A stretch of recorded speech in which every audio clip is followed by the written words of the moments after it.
auditeurs de la radio et télévision Tambara, vous pouvez désormais suivre votre chaîne de télévision préférée Tambara sur le satellite Badrsat 7, angle 26 degrés Est, fréquence 11010, polarisation verticale, symbole 27500.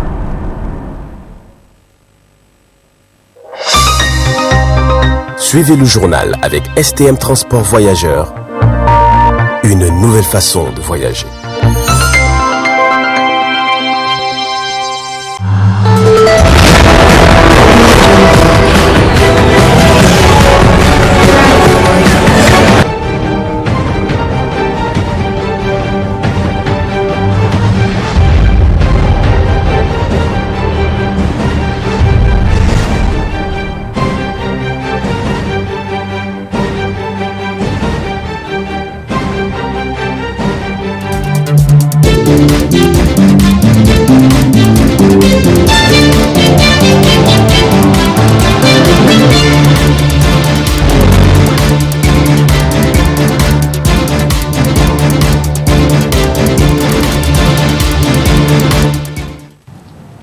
Bonsoir à tous et merci d'être au rendez-vous de ce journal sur la télévision Tambara. Le Blouson de Niamey a servi de cadre ce matin à une conférence de presse organisée par le spécialiste de production d'émotions Madoubi dans le cadre des préparatifs de la première édition de la nouvelle organisation dénommée Tarmamoum. Plus de détails dans ce reportage de Moubarak Yakouba sur les images de Ibrahim Kantama. C'est dans le cadre de lancement de la première édition de l'activité de la nouvelle plateforme Tarmamoumou que cette conférence de presse a eu lieu. Cette nouvelle organisation initiée par des jeunes soucieux de la créativité des acteurs veut être la principale cérémonie nationale de récompense reconnue et incontournable. Une conférence de presse qui regroupe les journalistes, les influenceurs, les partenaires dans le but de faire une brève présentation de Tarmamoumou. L'idée en fait de Tarmamoumou, c'est de cultiver, promouvoir du moins la culture de l'excellence et du mérite. Donc, comme vous le savez, les gens travaillent et le travail, en réalité, on ne le fait pas que pour avoir un salaire, un gain. C'est vrai que personnellement, on travaille. Nous, personnellement, quand nous travaillons, c'est pour gagner sa vie, d'abord. Mais vous savez, nous travaillons aussi, on crée de la richesse, on fait de la production. Même si souvent dans nos pays, on a du mal à voir l'impact du travail de certaines personnes qui travaillent de certaines catégories, il est évident, même si on a du mal à le voir, que le travail, c'est de la production. Et quand on produit, on crée de la richesse. Donc c'est pourquoi il est important d'encourager ceux qui travaillent, de les célébrer. Donc c'est pour ça qu'on a décidé de mettre en place cette plateforme pour vraiment cultiver, faire la promotion de cette culture de l'excellence et du mérite. Donc c'est ça la motivation première. Quant aux organisateurs, ils ont tenu à expliquer l'événement de la première édition. Un projet que nous nourrissons depuis plus de 3 ou 4 ans maintenant. Donc il nous a fallu passer par plusieurs chemins pour que ça puisse se faire. Déjà nous avons reporté ça 2 à 3 fois avant finalement de pouvoir nous lancer. Il faut le dire qu'au Niger, nous avons des mal à célébrer nos artistes, les personnes qui sont les plus importantes pour nous. C'est-à-dire que les personnes qui amènent du changement au Niger, dans toutes les activités possibles. Nous avons le cinéma, la musique, le social aussi. Donc nous nous sommes dit, voilà, c'est vraiment comme ça se passe dans les autres pays. Nous aussi, nous devons le faire. Nous devons changer quelque chose parce que chez nous, il y a du talent, il y a la culture. Si je vais juste vous dire quelque chose que peut-être beaucoup de jeunes ne le savent pas. Au Niger, c'est-à-dire quand on va dans le domaine du cinéma, en documentaire, chaque fois quand on sort, le Niger remporte des trophées. Le Niger remporte des trophées. En musique, les chanteurs, ils amènent des trophées au Niger. Mais malheureusement, chez nous ici, nous n'avons pas créé de cadre pour célébrer ces gens-là. Il y a des musiciens qui ont des trophées qui sont dans leur couloir actuellement à la maison. Pourquoi? Parce que nous n'avons pas créé les conditions de montrer l'importance de ces personnes-là. Donc vraiment, l'objectif de Tarmamoumou, c'est vraiment essayer de célébrer nos étoiles, comme on le dit, dans toutes les catégories qu'il y a au Niger. certainement que cette première édition, nous avons choisi 10 catégories pour commencer avec, et au fil des années, nous allons augmenter des catégories parce que ça va grandir. Nous allons dire qu'en fait c'est un bébé, c'est un tout petit bébé qui vient de venir au monde, et au fil des années il va grandir, il va gagner en maturité et il sera au top de sa forme peut-être quand il aura 18 ou 20 ans comme un être humain normal. Il faut rappeler que cette conférence de presse a pris fin avec des questions-réponses. La plateforme Tarmamoumou, un nouveau avenir pour les musiciens, les cinéastes et les artistes du Niger. Connu depuis plusieurs années et utilisé par des femmes pour divers besoins, c'est un instrument d'une existence lointaine et transformé en différents objets d'une grande utilisation. Quel est cet outil? Voyons cela dans ce reportage réalisé par Zainab Gagara à l'occasion de la 2e édition de la Foire des entreprises et industries culturelles du Niger. De l'ustensile à l'objet de décoration, la courge est utilisée comme ustensile de cuisine. Bol, louche, plat par les femmes depuis plusieurs années. La courge est aussi utilisée dans la fabrication d'objets d'art et de décoration. Pour booster la créativité nigérienne, la jeunesse nigérienne a poussé sa recherche dans la fabrication des objets pour les besoins de la population nigérienne et surtout pour réduire le taux d'importation de certains objets grâce à la courge. Mes créations, c'est des veilleuses en calebasse. Et je fais des tableaux abstraits. Ça, on appelle ça veilleuse, ça, on appelle ça abat-jour. J'ai des appliques murales, j'ai des lampadaires, voilà, et j'ai des tableaux abstraits. Par rapport à la clientèle nigérienne, parce que les Nigériens n'achètent pas trop les produits locaux, ça encore il y a un problème, mais quand même il y a d'autres qui ont commencé à comprendre, à venir acheter. Voilà. Mais encore il y a un problème de matériel, parce qu'au Niger, il n'y a pas tellement de matériel de l'art plastique. Il faut toujours commander de l'extérieur. Ça même c'est un problème majeur qu'on rencontre. Bon, c'est cher par rapport à l'évolution du travail. Un travail qui a fait 5 ans, 10 ans, 15 ans, jusqu'à 20 ans. Donc regardez l'évolution de ce travail-là. Il y a beaucoup de choses qui sont ajoutées. Il y a beaucoup de matériel qui sont ajoutés à sa fabrication. C'est normal si on va faire, un sondage par rapport à tous ces motos, faire un amortissement, c'est normal, le produit peut être cher. Mais quand même, on peut dire que on peut voir, parce que la façon dont on vend au Nigeria, ce n'est pas la même façon qu'on vend à l'extérieur, malgré que le produit qu'il pense qu'il est cher. Chaque autorité doit penser à son bureau, à sa maison. Si sa maison est bien décorée, tant pis. Mais son bureau, quand on regarde une autorité, derrière il n'y a rien. Il n'y a aucune décoration. Et la décoration apporte de l'harmonie dans le bureau. Même les visiteurs qui viennent, qui le visitent, ça apaise l'esprit, les tableaux qu'on fait. Voilà. Nous, ce qu'on veut, on veut qu'ils achètent, qu'ils mettent dans le bureau. Si la maison c'est bon, c'est encombrant, où on va là, mais on regarde dans le bureau, il n'y a rien. Les murs sont vides. Nous, c'est là qu'on lance l'appel de venir acheter pour décorer leur bureau. S'ils consomment, nous, on va créer du travail, on va créer du métier. Parce qu'il y a beaucoup de gens qu'on peut prendre, il y a des jeunes qu'on peut embaucher. Ils vont travailler, on va les payer. Le paysan qui cultive par exemple la calebasse, si on commande chaque fois la calebasse, ils vont réfléchir à produire beaucoup d'avantages sur la calebasse. Encore ça même, c'est le paysan qui gagne. Voilà. Il y a le transporteur, celui qui va transporter la calebasse, lui-même il va gagner. Donc c'est une chaîne de production. Ceux qui vendent la peinture, les ampoules, tout ça, là, les trucs électriques. Et ça va, tout le monde gagne. C'est pas nous seuls. Donc plus ça peut faire la promotion, ça peut faire une industrie encore culturelle. Parce que c'est de la culture qu'on vend.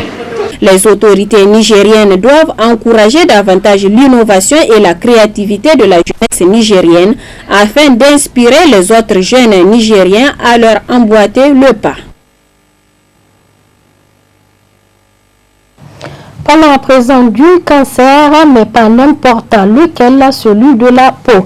Un dépistage massif est organisé depuis un certain moment au Niger. Suivez plutôt le commentaire de Ibrahim Abdelkader. Cela fait plus d'une semaine, le Niger, à l'instar des autres pays du monde, organise des dépistages gratuits de cancer de la peau. Vous allez certainement vous demander, c'est quoi ce cancer qui ronge la peau? Commençons d'abord par la définition de la peau. La peau est considérée comme l'organe humain le plus important en termes de surface. Elle protège le corps des infections et des rayonnements ultraviolets. Elle facilite le contrôle de la température corporelle et l'élimination des déchets organiques par transpiration. Elle sert également à synthétiser la vitamine D et à stocker les réserves d'eau et de graisse. Cette même peau peut être atteinte par un cancer. Le nombre de cas de cancer de la peau a d'ailleurs plus que triplé de 1980 à 2022. Ceci s'explique par l'évolution des habitudes à l'exposition au rayonnement solaire et artificiel au cours des 40 dernières années. Ces expositions constituent le facteur de risque le plus important de développer ce type de cancer. Les carcinomes, ce sont les cancers de la peau les plus fréquents.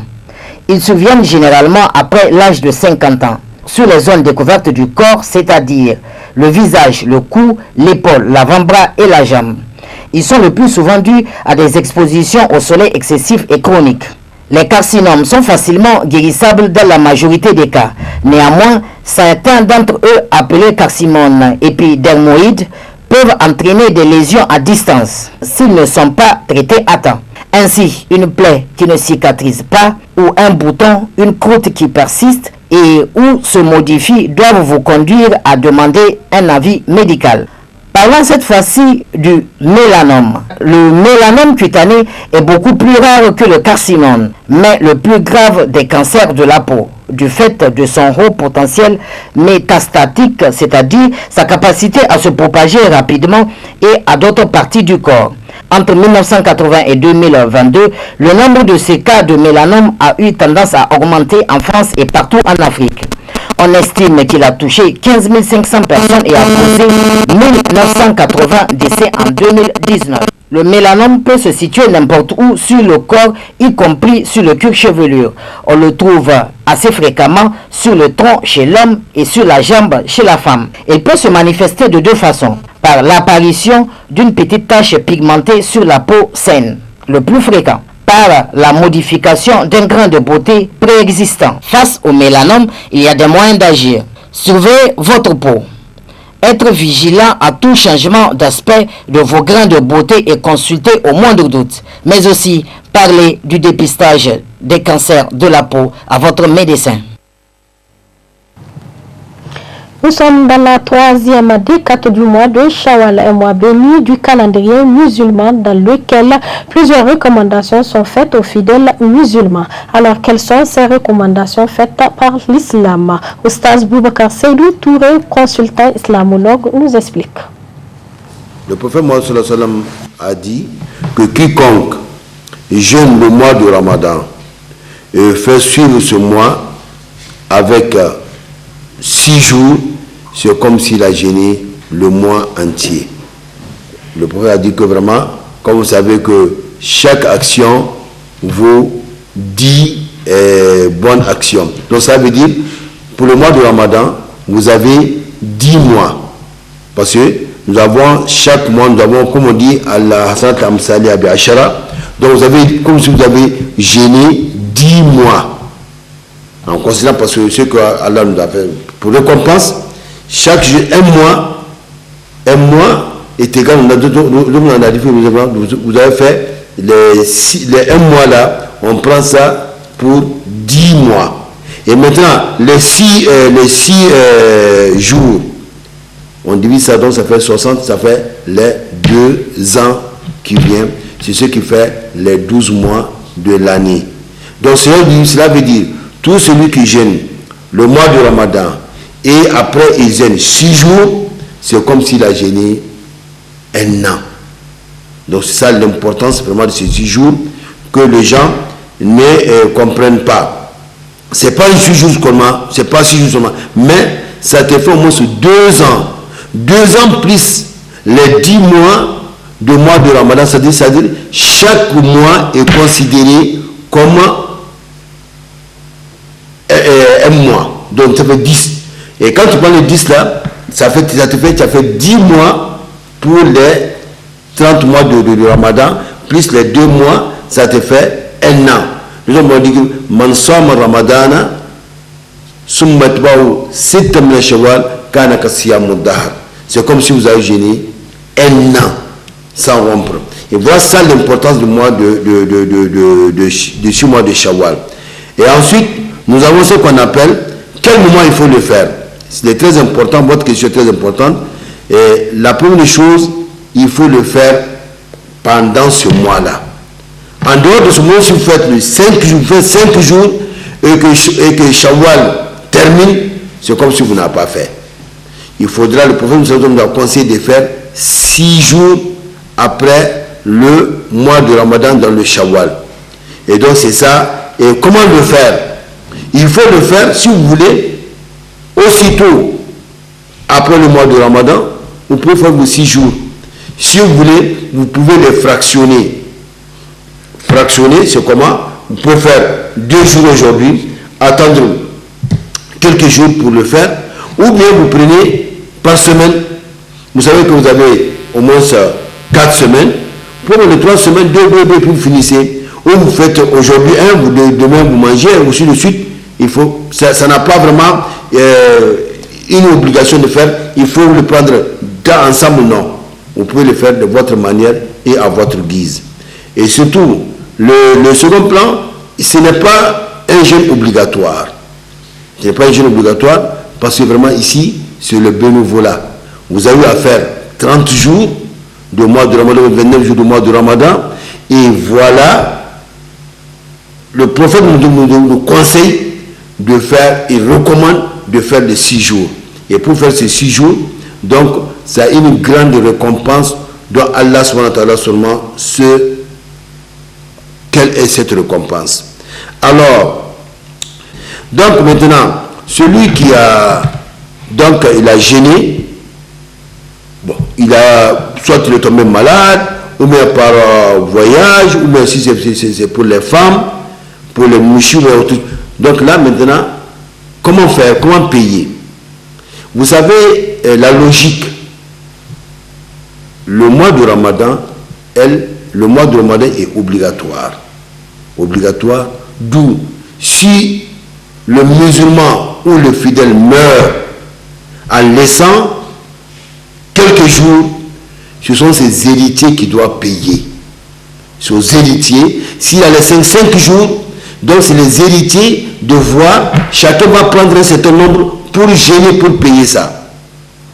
Ils ont procuré, il est préférable de payer d'abord, de rendre les jours passés pour l'obligatoire, et tandis que le 6 jours c'est un mois, c'est des jours, c'est des jeûnes surrogatoires, le faire après. Mais si on le fait aussi, il n'y a pas de problème. Mais ce qui est recommandé, parce qu'on le dit, personne ne sait quand est-ce il va mourir. De raison pour laquelle, mais ce qui est recommandé, il faut payer ce que si vraiment c'est faisable, vous pouvez le faire sous les chambres, finir avec vraiment la dette envers Dieu, il faut le faire. Mais sinon, si vous pouvez vraiment retarder, parce qu'il y a, c'est ça, il y a une convergence entre vraiment des ulémas. D'autres disent on peut le faire, mais d'autres disent, compte tenu vraiment de l'importance, parce que c'est un jeûne obligatoire, le mois du Ramadan. Tandis que les 6 jours là, c'est surrogatoire. Donc, entre surrogatoire et obligatoire, il faut passer par l'obligatoire. Donc, mais quand on le fait aussi, en faisant les 6 jours après payer, il n'y a pas de problème aussi. Est-ce forcément les 6 jours? Bien sûr, c'est les 6 jours seulement qu'on vous a demandé. C'est ça qui est recommandé. Depuis quelques jours, les marchés de la capitale sont bien approvisionnés par la manga, un fruit qui est très utilisé par le consommateur nigérien en cette période. De ce fait, une de nos équipes a fait un tour au marché de Katako pour parler du prix de cet aliment. D'autres détails dans ce commentaire de Ramat Oumar. Très prisé par la population nigérienne, la mangue est un fruit exotique tropical particulièrement parfumé, tendre et qui a beaucoup de vertus. La mangue est également l'un des fruits les plus consommés au monde après la banane. Disponible présentement en quantité appréciable dans les différents marchés de Niamey, sa chair orageuse et juteuse est une bonne source de fibres de vitamines A, C et B. Elle aurait un potentiel anti-cancer, notamment en antioxydants, qui protège les cellules du corps contre les dommages causés par les radicofibres, disponibles sur tous les marchés de la capitale, avec un prix abordable chez les grossistes ainsi que chez les vendeurs ambulants. Consommés sur diverses formes, les bienfaits de la mangue sont nombreux, à l'image de sa richesse et sa composition nutritionnelle. C'est la fin de ce journal. Merci de nous avoir suivis et bonne soirée à tous.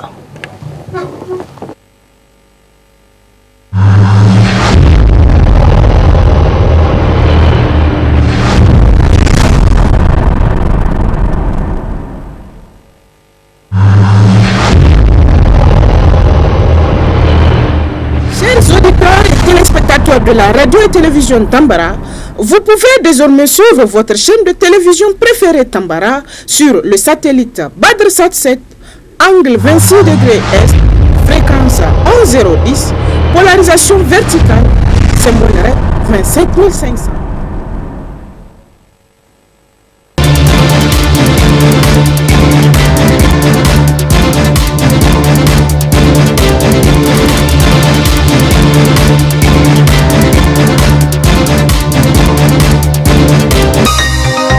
Ce journal vous a été présenté par STM Transport Voyageurs. Une nouvelle façon de voyager.